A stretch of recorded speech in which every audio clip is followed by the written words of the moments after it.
Let's talk now to Sam Phatey. He's a global affairs analyst and security expert and joins us from Washington, D.C. Sam, I would like to hear your reaction tonight to this guilty verdict. And also, do you think that this is finally a turning point for race relations in America?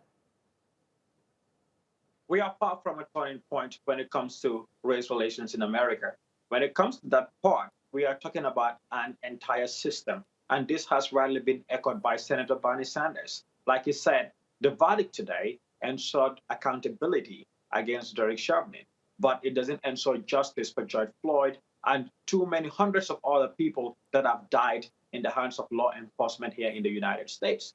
So we have a long way to go, but I believe it's a stepping stone in which we can pretty much rely on in order to change the system of race that has been institutionalized for a very long time in this country.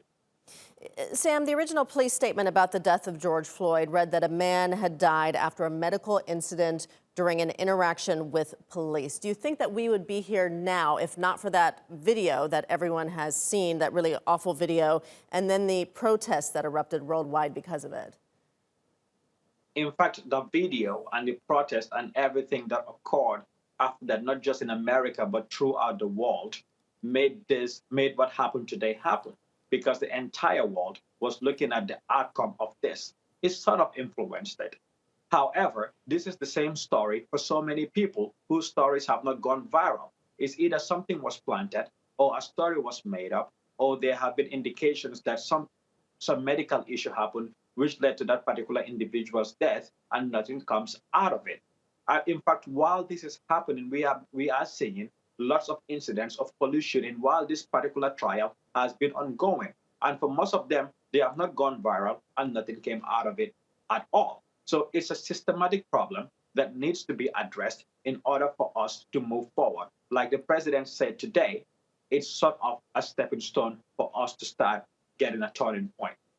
Yeah, as far as the issue of systemic racism, I mean, and despite this verdict, as you point out, it is still rare for police officers to face legal consequences over the deaths of Black people. So what needs to happen now to deal with the problem of systemic racism and police brutality toward Black people?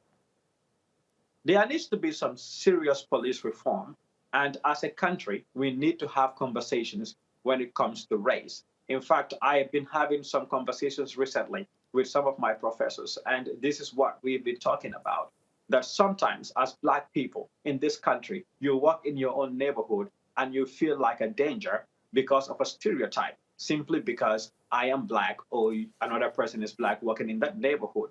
So you have to wear a sort of a suit, or what we call whistling Vivaldi, that a Black person who is not of danger will not know classical music, for example. But is it enough to keep us safe?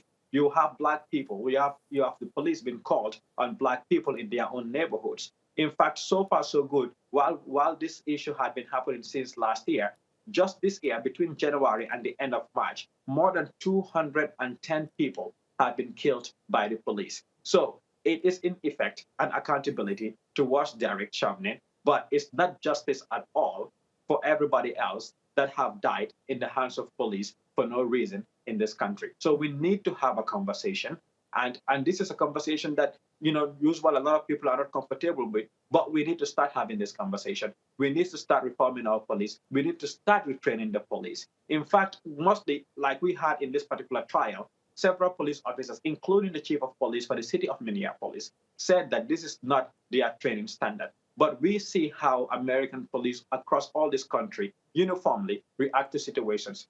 Just a few weeks ago, pretty much last week, a lieutenant of the United States Army was dragged out of his car, pepper sprayed, and put in handcuffs. So you have all of these things happening. That means that reform must happen with the way policing is done, and the police must not be militarized at all. Yeah, a lot of change needs to happen. Sam Phatey in Washington, D.C. Sam, thank you.